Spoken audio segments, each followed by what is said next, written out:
Shriji food હું છું મનીષા ઠક્કર। આજે આપણે દાળવડા કે બટાકાવડાને પણ ભૂલાવી દે એવા સરસ મજાના ટેસ્ટી નવા ભજીયા બનાવીશું। તો ચાલો આને બનાવવાનું શરૂ કરીએ।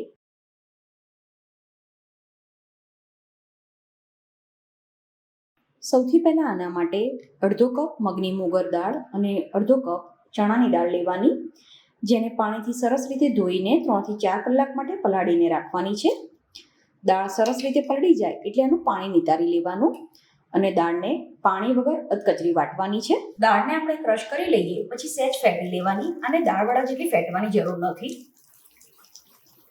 આની સાથે જ આપણે 1 કપ જે અમેરિકન સ્વીટકોર્ન આવે છે એ લેવાના અને બાફવાના નથી, કાચા જ ઉપયોગમાં લેવાના છે અને આને પણ પાણી વગર અધકચરા વાટવાના। હવે જે મકાઈના દાણા ક્રશ કરીને રાખ્યા છે એ આમાં ઉમેરી દેવાના।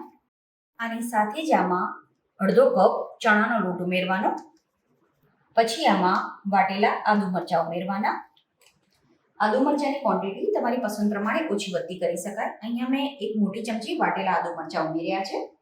હવે અડધી ચમચી જેટલું જીરું ઉમેરવાનું, સાથે જ થોડો અજમો ઉમેરવાનો છે, જેને હાથથી મસળીને ઉમેરવાનો। કલર માટે થોડી હળદર ઉમેરવાની, સાથે જ થોડું લાલ મરચું ઉમેરીશું અને પછી સ્વાદ પ્રમાણે મીઠું ઉમેરી દેવાનું। આ બધી વસ્તુને સરસ રીતે મિક્સ કરી દેવાની છે। આ રીતે આ મિક્સ થઈ જાય એટલે આપણે તેલ ગરમ થવા માટે મૂકી દેવાનું। તેલ ગરમ થાય ત્યાં સુધી આપણે આને રહેવા દેવાનું છે। તેલ ગરમ થઈ જાય એટલે આપણે ખીરામાં 1/8 ટીસ્પૂન અને ચપટીથી માપો તો 2 ચપટી ખાવાનો સોડા ઉમેરવાનો છે।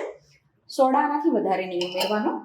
હવે જે તેલ ગરમ થવા માટે મૂક્યું હોય એમાંથી 2 ચમચી તેલ આમાં ઉમેરવાનું। તો તમે જો ક્યારેય પણ સ્વીટકોર્ન અને દાળના આ રીતે ભજીયા નથી ખાધા તો એકવાર બનાવીને જરૂર ટ્રાય કરજો, તમને ચોક્કસ પસંદ આવશે। અને જો તમારી પાસે ફ્રોઝન સ્વીટકોર્ન હોય તો આને બનતા પણ વધારે સમય નથી લાગતો। ફ્રોઝન સ્વીટકોર્નને પણ તમે મિક્સરમાં ગ્રાઇન્ડ કરીને યુઝ કરી શકો છો। તો ફાઇનલી આ રીતની આની કન્સિસ્ટન્સી હોવી જોઈએ। તો થોડું થોડું ખીરું લઈને હવે આપણે ભજીયા બનાવવાના। ભજીયાને આપણે ગરમ તેલમાં મીડિયમ ફ્લેમ ઉપર ફ્રાય કરવાના। અત્યારે જે માપ લીધું એનાથી તમે 3 થી 4 વ્યક્તિને સર્વ કરી શકો એટલા ભજીયા બનીને તૈયાર થશે।